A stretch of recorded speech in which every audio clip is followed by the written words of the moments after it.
भाई लोग जहां आजकल सब कंपनी वाला अपन 5G फोन लॉन्च करता वही जा रेडमी अपन एगो 4G फोन के लॉन्च करके पूरा तरह से मौज कर देला बा।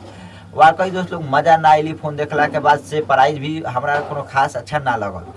आज हम बात करे वाला बानी रेडमी नोट 12 4G फोन के बारे में। ई जस्ट लॉन्च भइल बा, ई फ्लिपकार्ट पे लॉन्च भइल बा।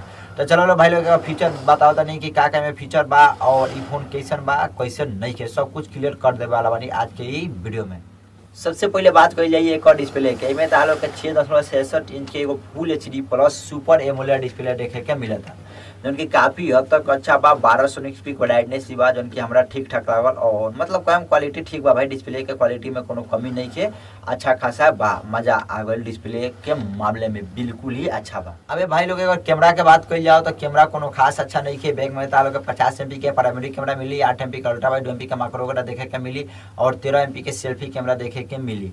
तो कैमरा क्वालिटी का बात करी जाए तो बैक वाला प्राइमरी कैमरा काफी हद तक अच्छा बा। फ्रंट में 13 MP का सेल्फी भी ठीक ठाक बा। मतलब ई प्राइस रेंज के हिसाब से कैमरा ठीक ठाक बा और ज़्यादा कोनो दिक्कत ना आई। और ये मत समझ लो कि ज़्यादा क्वालिटी में दी, कोनो कम क्वालिटी में ना दी और ज़्यादा क्वालिटी में भी ना दी। मतलब प्राइस के हिसाब से ठीक बा कैमरा, हम कमी ना कम कैमरा में। एमे लागल बा क्वालकॉम के स्नैपड्रैगन 685 वाला प्रोसेसर जौन की कोनो गेमिंग खातिर खास अच्छा प्रोसेसर ना हो। नॉर्मल में तो लोग गेमिंग कर सकला लोग ई प्रोसेसर में, लेकिन मजा उतना ना आई। ई बात तुम लोग समझ लो। ई फोन में गेमिंग के ज़्यादा तौर पे मजा ना आई। प्रोसेसर गेमिंग खातिर बिल्कुल भी नहीं के बनावल। नॉर्मल तौर पे गेमिंग कर लोग, बीजीएमआई वगैरह 1-2 घंटा खेलवा लोग, ओकरा बाद से हीट वगैरह होखे लगी। परंतु ठीक बा, मतलब प्राइस के हिसाब से यदि 5G फोन रही तो मजा आई, परंतु प्रोसेसर एमें अच्छा नहीं है कोनो खास। भाई लोग एमे 5 mAh के बैटरी देखे के मिलता, साथ ही में 33 वाट के फास्ट चार्जर भी बा।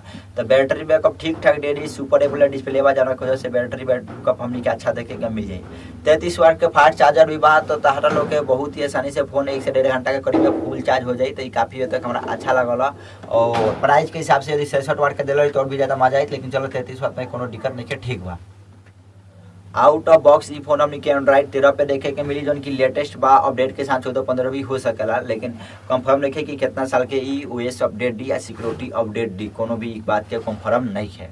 देखो भाई लोग बैक से ही फोन काफी हद तक अच्छा बा, फ्रंट से भी अच्छा बा। मतलब लुक वगैरह के मामले में ठीक ठाक काम कैले बा। लेकिन कमी में का बा, ई एगो 4G फोन और 5G फोन ना है। ई प्राइस पे एकरा 5G फोन मिले के चाहिए। पहले प्राइस की भी बात कर लिया जाए। तालो के दूगो वेरिएंट में देखे के मिली 664, 628। यदि तू लोग 664 लेता रहो तो इता लोग पड़ी 15,000 के, लेकिन 628 लेता लोग तो पड़ी 17,000 के। और ई प्राइस पे ये फोन अच्छा नहीं है। यदि 15,000 के आसपास में 628 वाला मिली तो मजा जाए।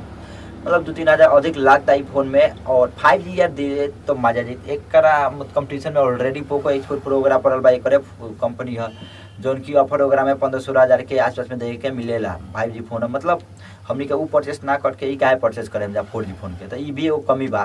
परंतु यदि लॉन्ग लास्टिंग खातिर लेवे चाहता लोग ई फोन तो लोग ले सकता लोग लॉन्ग लास्टिंग करेला रेडमी के नोट सीरीज। ताहार लोग के फोन के बारे में का सुझाव बा कमेंट बॉक्स में कमेंट करते लो। हम तालो कमेंट पढ़ के जवाब देवे के जरूरी कोशिश करें।